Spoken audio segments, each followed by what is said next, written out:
I got a haircut and I'm wearing a shirt that's a little too big. So you know what that means? I look like a child with a fake mustache.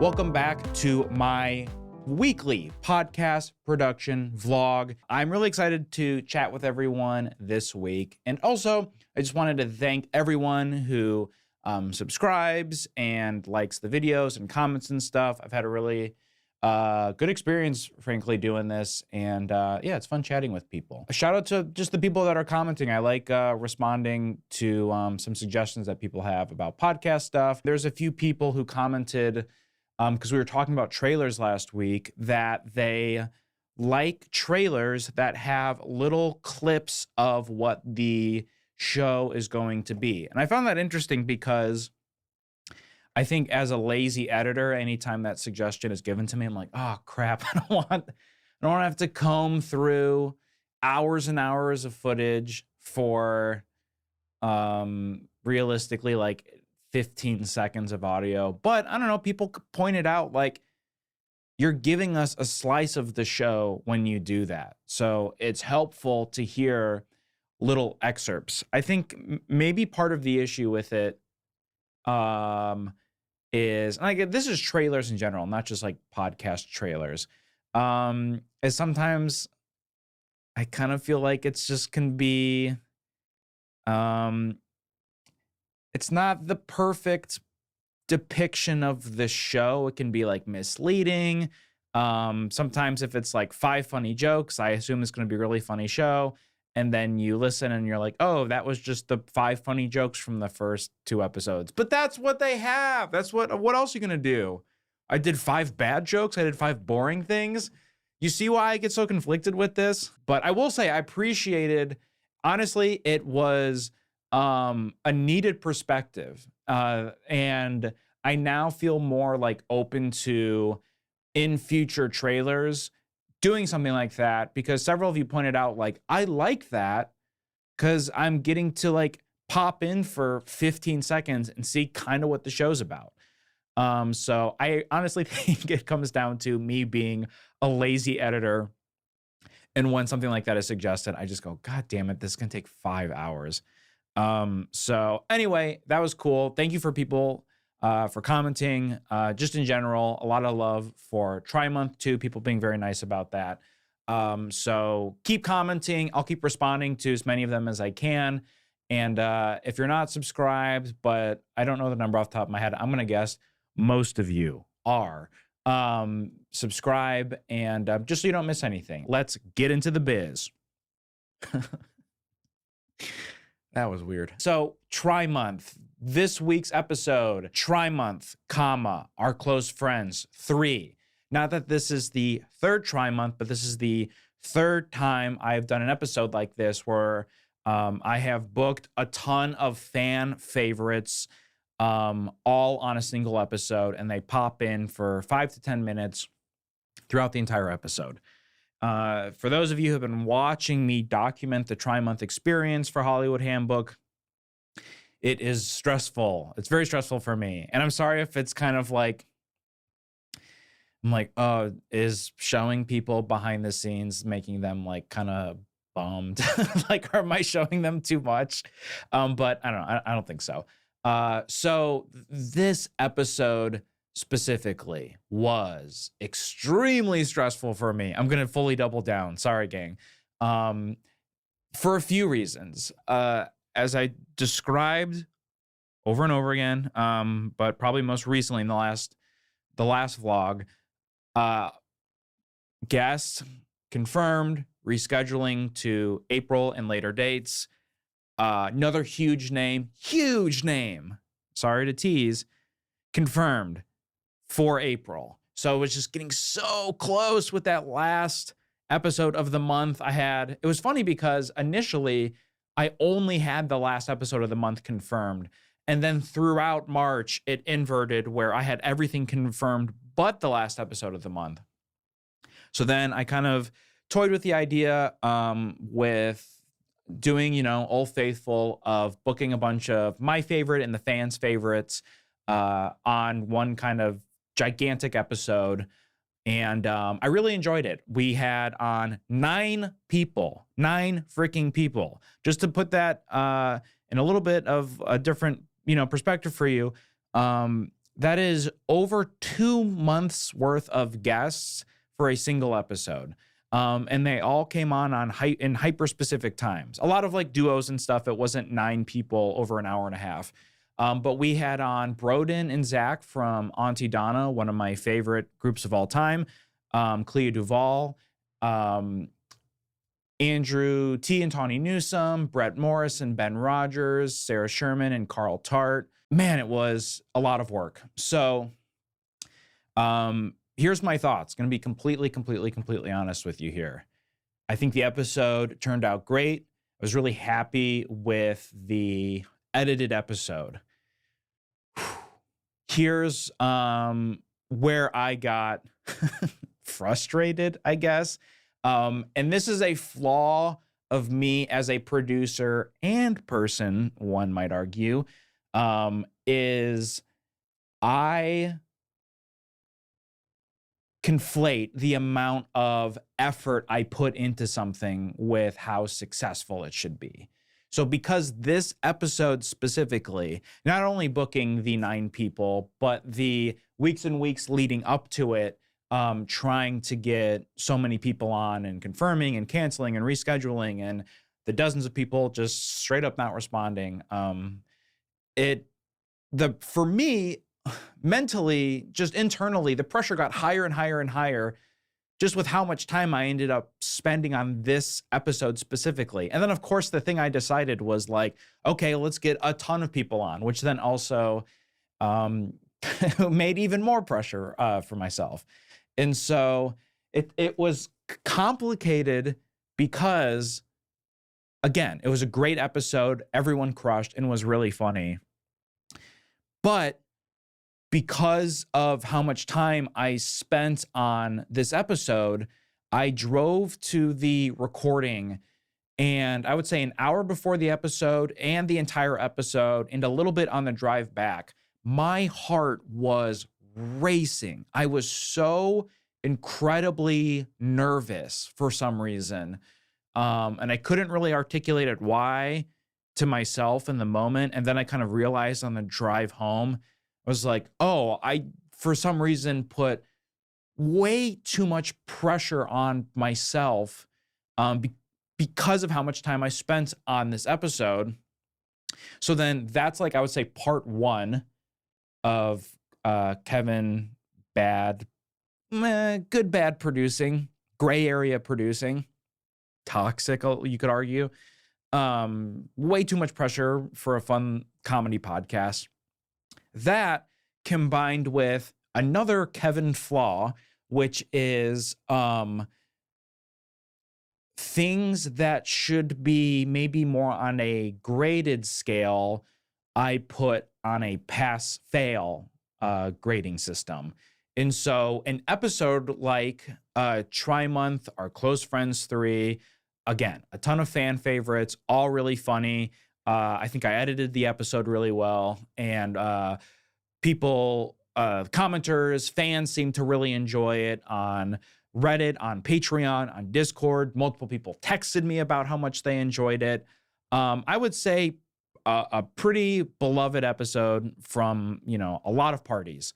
I will, to be completely honest, I'm like, it's not like a top 5, top 10 episode.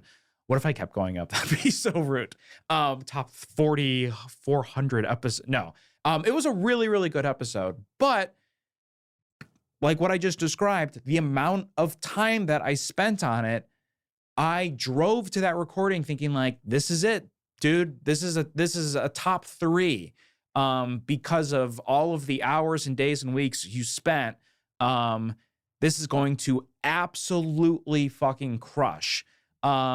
And because the episode was, I would say, good/great and not an episode I'm going to put on my tombstone, I drove home like, I fucked up.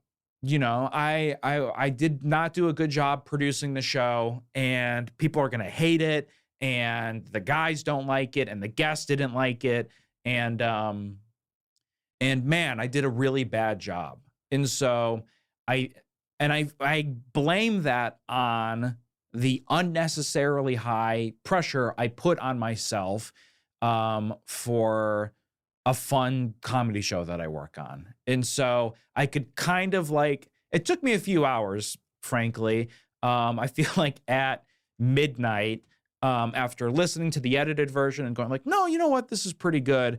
And having like a few hours apart from the recording, because we recorded and I edited the episode the same night and released it, which was also stressful. I then kind of was able to like, after a couple hours go like, oh, I know, I know what I did. I did that thing I do that I don't like. And I will say, it's like an important thing for me to know about myself. And also I know other people who do stuff like that, and it does not create a fun work environment. It's actually a very stressful work environment when you put, I don't know, the idea I think is well intended to put a little bit of pressure on yourself. I think that's healthy. And I'm definitely like a competitive person and guilty of that. But I think what I didn't realize is the pressure was becoming like cumulative and building up over time without me like consciously realizing it. Then to the point where like I hit record, like goated episode, I hit record immediately. I fuck up, like their headphones aren't working, they're arguing, and I just feel like all confidence just absolutely flood out of my body and soul. But that's a me problem. You know what I mean? So I don't know. I feel like it's kind of applicable to careers not in podcasting too. Just like, I don't know, when you spend a lot of time on anything, you want it to go really, really well. And what's funny about, Hollywood Handbook specifically is there are times when our, I hate to say laziest, but like our simplest first idea, like sitting on the couch, we have nothing. Someone goes, what about this? Or sometimes we don't even have anything. We just record and they create like comedy gold and it becomes like an extremely memorable episode.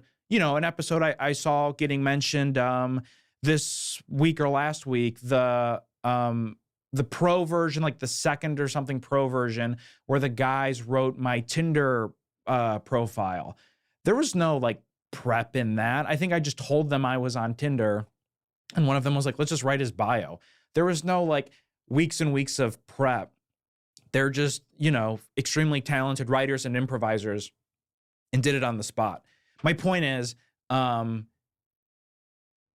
sometimes like simple, I don't want to say lazy feels like a pejorative, but like simple, easy, ideas that just kind of like fall out of you can create the best, like for me, comedy, podcast, or like art in general or anything. And then you have the opposite side of that where sometimes when you spend hours and hours and hours or days, weeks, months, I think a lot about like, people that work on video games and spend like 5 years making a video game. Then the reviews come out and the reviews are like, it's fine. I'm like, bro, that would kill me. So respect to people who work in video games. I didn't realize how much like pressure I was putting on myself. So I don't know. That's just a thing I'm going to try to be more mindful of, is especially with Try Month, where I was like, try. I didn't realize I was doing something a little toxic to myself for a thing that is not open heart surgery. It's a comedy. You know what I mean? It's the silliest, lighthearted thing. But I don't know. It's my job, so I take it seriously. And I don't think, no one knows this. No one like on the Zoom was like, damn, Kevin's dropping the ball. Sean and Hayes weren't like, we have to talk about that recording. They were like, thanks, dude. And they left. And I drove home like, God dang it. God dang it. I can't swear at myself, apparently. So I don't know. That's kind of how that went for me. Let's talk about Try Month as a whole before we get into, everything else. I got to recap my Q1 goals, my first quarter goals that I set at the beginning of the year. and Tri-Month is connected to that. I will say that I do still view this as a successful Tri-Month. I think most people would as well. All of the guests we had on, Rachel and Olivia, Edie Patterson, Stavros, and all of the super funny fan favorites we had on this week. Everyone delivered. Everyone crushed. Sean and Hayes crushed. And so in regards to episode quality, I would say it was like in the A minus B plus territory. In regards to my effort, I mean, obviously, as I just described, I feel like I tried really hard. It feels weird giving myself an A. But I'll say this, for effort, for trying, which is Tri-Month, I would say I will give myself an A. In podcast producing performance, however, I would give myself a B because, like I said, I just like I folded a little bit under pressure, and kind of bummed about that. Still proud of the Tri-Month. I would say it's a successful Tri-Month. However, as I've just described for the last 10 minutes or so, I don't know. I feel like I kind of made I don't want to say a novice mistake, but a mistake I've made before. I'll make it again. I think a lot of people probably make this mistake. But, the thing I want to be sensitive about is, and conscious of, is this is not a mistake that I want to like spread to other people ever that I work with. I always want the shows that I work on to feel fun and things that we take seriously. But I think just mentally, I meant specifically internally, just took it a little too seriously. And like I said, I don't know, I've worked with people that when they take it too seriously, it like affects everyone and then the vibe shifts.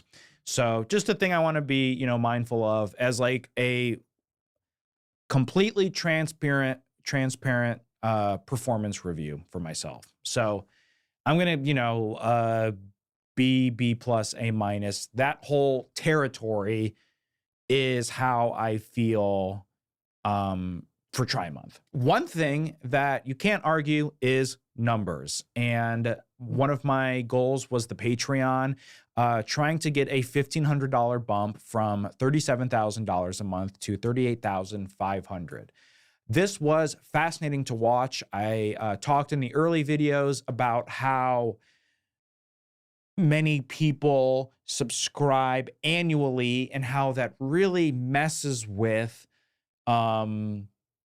the subscribers in January, February, March, because, hundreds of people's cards can have, and it sounds hyperbolic. I'm not. There can be hundreds of issues with credit cards and people only wanting to pay for that year. And so the first time we did it, it was really exciting. And now January, February, I'm a little stressed out when that renewal kicks in, because you obviously hope that as many people are renewing as possible and that it successfully renews for all of those people.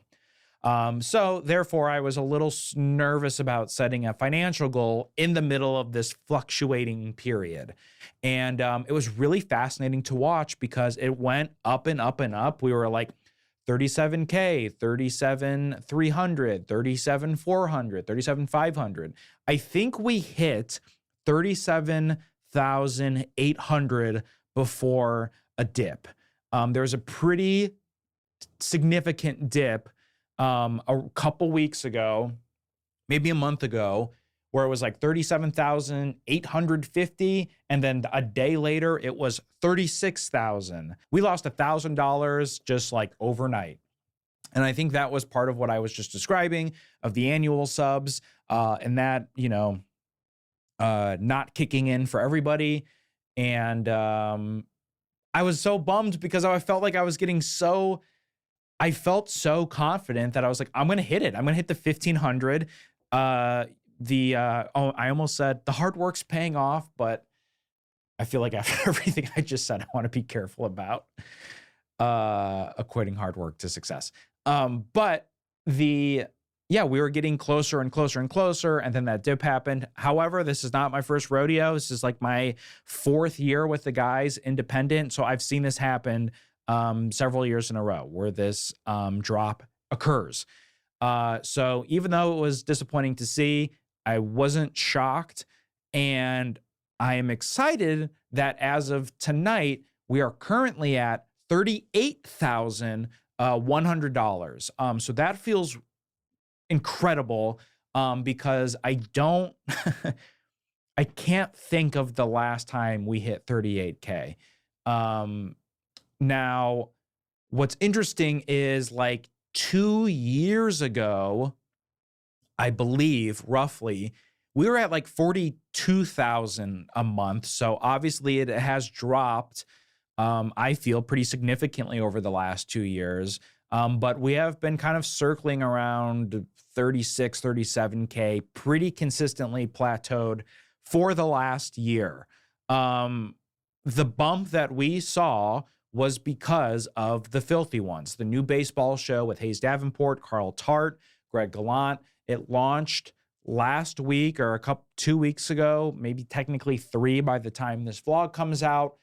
A noticeable uptick in subscribers. I think 75-ish people subscribed when that show came out. It is on the bundle tier for $7, so a pretty significant amount right there.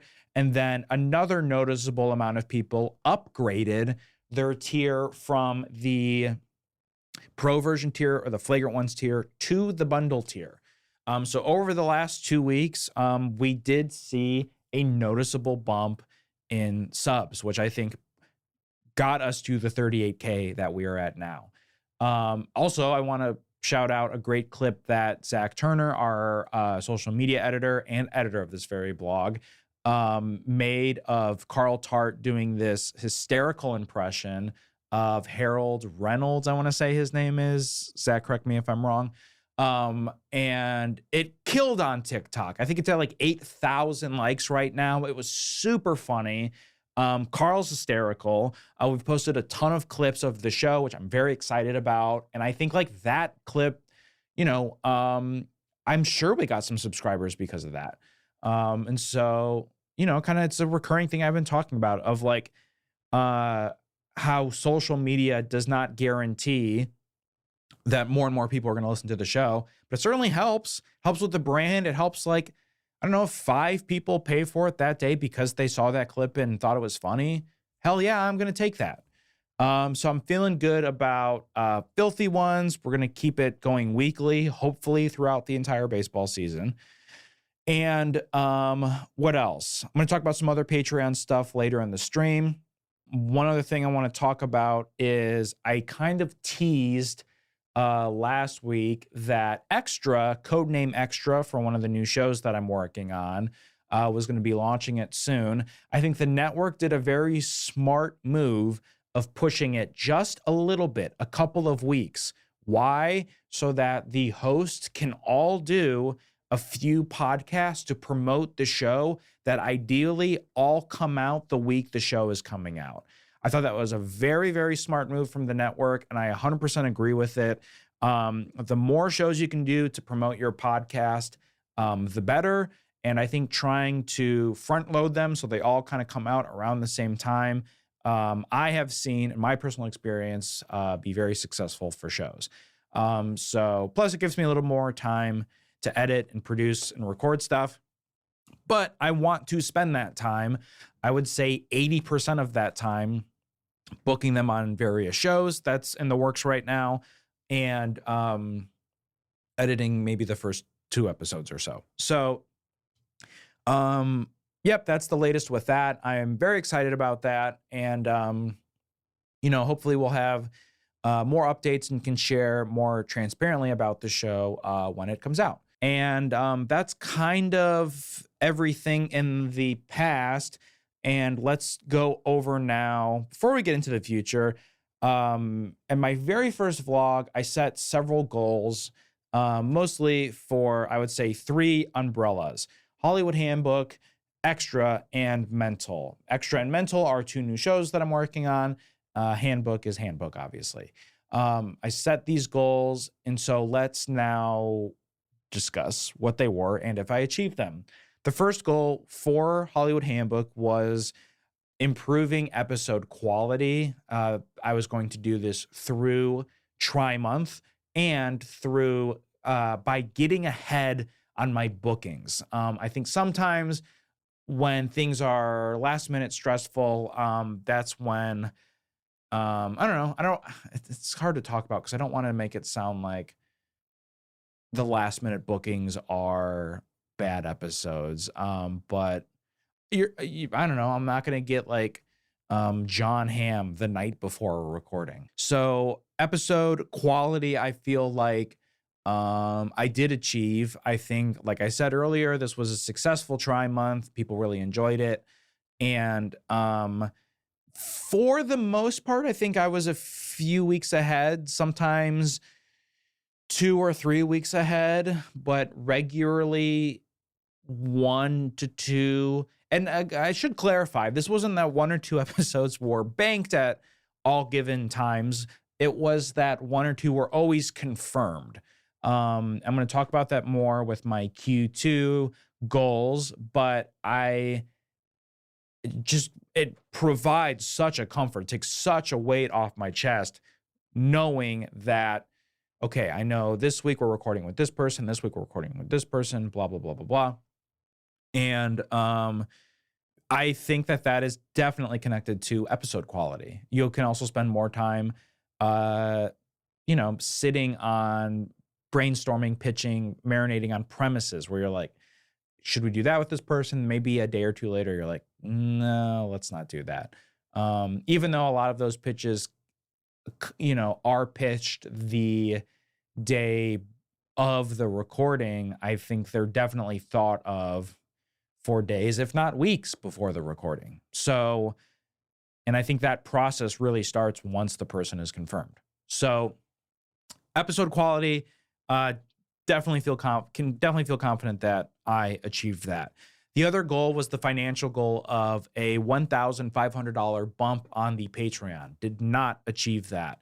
The closest I got, I would say, is where we are right now, which is $400 away from that goal. As of tonight's recording, we're at 38,100. I feel confident we could get to like 38.2 or 3. I don't know. There's still like 6 days left in the month. Maybe it is. Maybe it can happen. Regardless, I think we will get close. I don't think we're going to hit it. So I'm just going to confidently say now we did not achieve that goal. However, I was very happy with how close we got. And part of, that goal was just to be completely honest with you, I needed to turn the number around. It was just genuinely stressing me out as a person who is paid by that Patreon, a percentage of the Patreon. It was stressing me out seeing it going down, knowing I was going to make less money. And so I felt, I wanted to make a bold statement of not only just stopping the decrease in subs, and not even just plateauing it, but just slowly turning it back around. I definitely think we did that. Like I said, can't remember the last time we were at 38K. So feeling good about it. I think a lot of credit for that goes to the Filthy Ones. We saw, like I said, a pretty big bump in subs in March. We also saw a bump when we had Griffin Newman on from Blank Check. I'm going to be talking more about that in my Q2 goals, but a few bookings specifically: Brian Quimby from Guys, Griffin from Blank Check, Filthy Ones, all increased the value of the Patreon. So even though I did not achieve that goal, very happy with how close we were. My next goal was for the show Extra, and my goal, kind of a odd goal. My goal was that I hope the first recording went well. Come on, Kev, have some faith in yourself, buddy. Yeah, it did go well. Nice job. So I don't know. I think what is hard about setting goals for shows you haven't recorded, that don't have launch dates at the time, that you've only met the host twice. It's hard to set goals for something like, what else would I have said? I don't know. Maybe like having X amount of episodes edited or something, but yeah, you achieved that goal, Kevin. So nice job there. And yeah, I'm very happy with how that show's turning out. I'm genuinely very excited for people to hear it. I think their chemistry is phenomenal. It's a unique premise, and it is both not a show I've ever worked on, and it has all of these elements of shows that I've worked on. So it kind of feels like I'm immediately negating what I'm saying. But the premise is unique, and I feel confident as a producer because it has a little bit of this, a little bit of that, all little things that I have a little bit of experience in. And so it's been a lot of fun. So yes, those recordings went well. Nice job. Mental. My goal for this was get the pilot ready for the network. That was kind of a short-term goal. I should have clarified that the goal should have been to get the show greenlit by the network, and it did. And so I would say that was like I achieved it and get a gold star because not only was the pilot ready for the network, they picked it up. So honestly, when I'm looking back at 2025 at the end of the year, that is going to be a highlight for me. And the only thing not the only thing, one of the only things I hope that surpasses it is that the show is a big success. So very happy with myself with that. And so overall, of the 4 goals, I achieved 3 of them. And even the 4th one was pretty darn close. So yeah, I'm happy with how this all turned out. Okay, let's finish up things tonight with a setting goals for the second quarter of the year, the next few months. My deadline for this is June 30th. So I have a few months to achieve these goals. The first one is funny and stupid because what was the one goal that I did not achieve? Hitting $1,500. So why would I set another goal that is to make even more than $1,500? It was literally the one thing I did not achieve on here. It's because I have confidence about a thing that now has been announced, so I can talk about it. My first goal, I'm going to talk about Hollywood Handbook first, is by the end of June, I want us to be at $40,000 a month. I know that sounds silly. There's a very realistic chance that, again, there's a drop at the end of March. And so now I can almost be like setting a goal for like 2,500 a month bump, which is over ambitious to the point of like, buddy, what are we doing? Here's the thing. A show that has since been announced is Carl Tart and Lamar Woods are doing a new show on the Patreon. They announced it at the end of Doughboys, their Doughboys episode, where they are going to be watching The Sopranos. Very, very excited about the show. They had XOXO Gossip Kings, and that show has since ended because they finished what they were watching. And a few months ago, we were chatting off mic during a Foosballs recording. And Carl was like, I've never watched The Sopranos. And Greg said, that's what your next show should be with Lamar. And then I said, XOXO Bada Bings. And we were like, yeah, we have to do this. And so I'm very, very, very excited about that. And I am hoping that by the time this show comes out, which will be before June 30th, Patreon will have set up separate feeds so that when people subscribe just for the show because it will bring in new listeners. They will have the ability, hopefully, to have just that show on that individual feed. They won't have to have this bundle with 4 other shows on there. If they just want XOXO Bada Bings, they can just have a feed of that. I'm very excited about that show, and I don't want to say I feel like overly confident. However, I don't think I would have set the goal. I definitely would not have set the goal of $40,000 a month by the end of June if we weren't launching this show. So it will be on the bundle tier. And I think, basically a version of this 40K goal is increasing the value that the bundle tier brings. And so by adding the baseball show and by adding Bada Bings, I think they're so fun and entertaining that I'm just hoping we continue to see growth on the Patreon.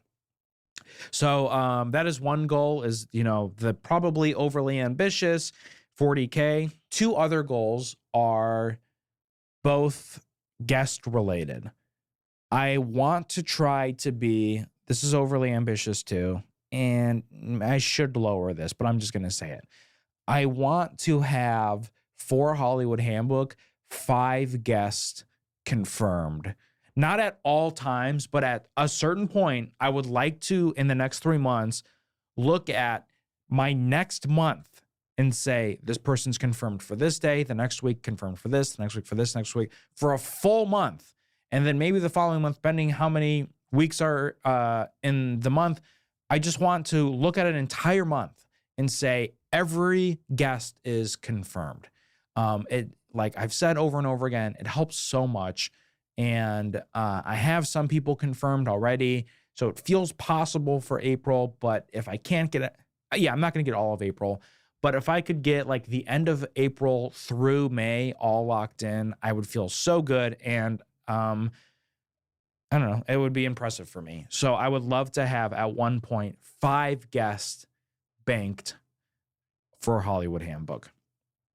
One other goal, and I have to pitch this to Sean Hayes and Carl. I don't know how they're going to feel about it. Let me know what you think. I really like the idea. Now that we have the pro version, Hollywood Handbook, the flagrant ones, the filthy ones, and eventually Bada Bings, 5 shows on there. Let's take off Handbook because that's kind of its own thing. But,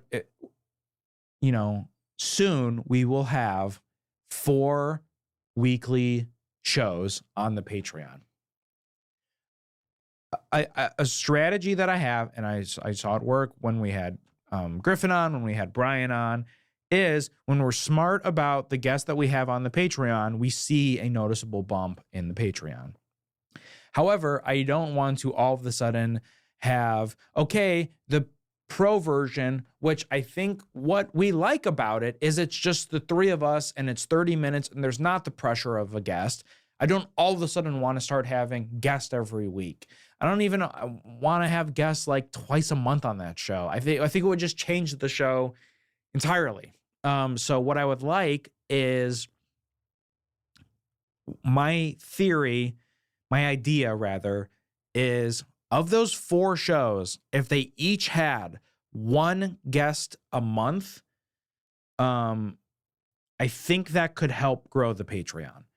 And I wouldn't want to have it obviously all the same week, but if I could spread it out, if like the first pro version of the month has a guest, the second week, the flagrant ones has a guest, the third week, filthy ones has a guest, the fourth week, Bada Bings has a guest, or, if I'm missing anything, maybe. But just spreading it out where there is 1 guest a week on one of those shows, I really think that could help. So just an idea I have, and I would say, I'm just saying it right now, that is my third goal for Hollywood Handbook. Let's move on to Extra and Mental, my 2 new shows. Both I should be careful about what I'm saying, but these will both be out by the end of June. And my goals for these, I want to try to set tangible goals for these because it's like, I still can't get over, oh, I hope the first recording goes well. I'm in like third grade with that. I want to set better tangible goals. And I have to be careful because I can't set like analytic goals of like, I hope this show hits X amount of downloads and that show hits this amount of downloads. I don't host these shows, and so it's not really my business to be putting other host downloads like out there.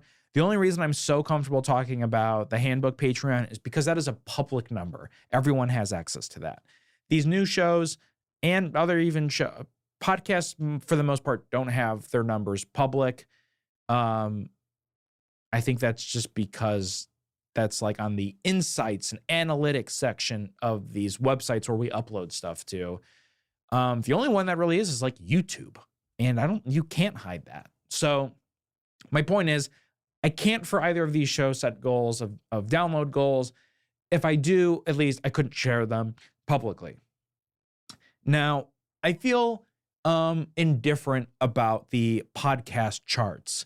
And someone can correct me if I'm wrong, but I think part of it is because, how do I want to word this? It's not connected to, like, the number one show on like the comedy charts does not necessarily mean it is the most listened to show. It's like it's an algorithm. It's based on like a percentage of change. So that's why you can see in the top 5, top 10, like, whoa, I've never seen that show before. Now it's number 6 on the comedy charts.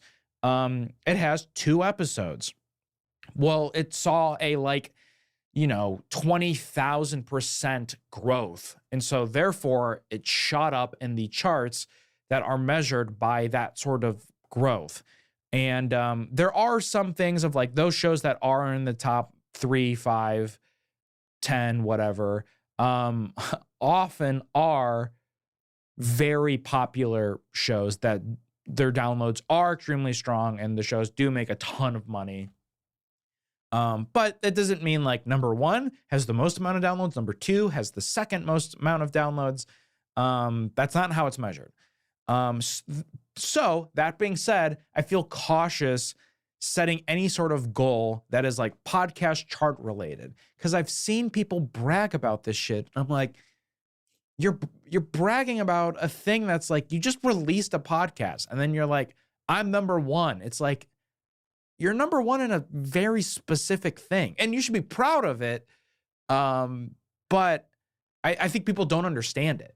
And like, if they see them fluctuate in the charts, there's so many variables that they just don't know. Okay, I'm ranting. Sorry. That being said, for both of these shows, for Extra and Mental, I am going to set a goal related to placement on the charts. And it feels so ridiculous to say that, but it will be. We can so visibly track this together that I'm like, why not?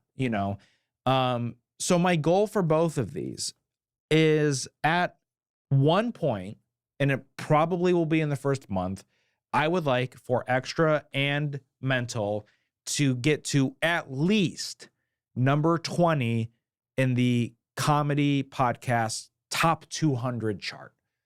1 through 10 don't really move. It's Joe Rogan, it's Smartless, it's Call Her Daddy, it's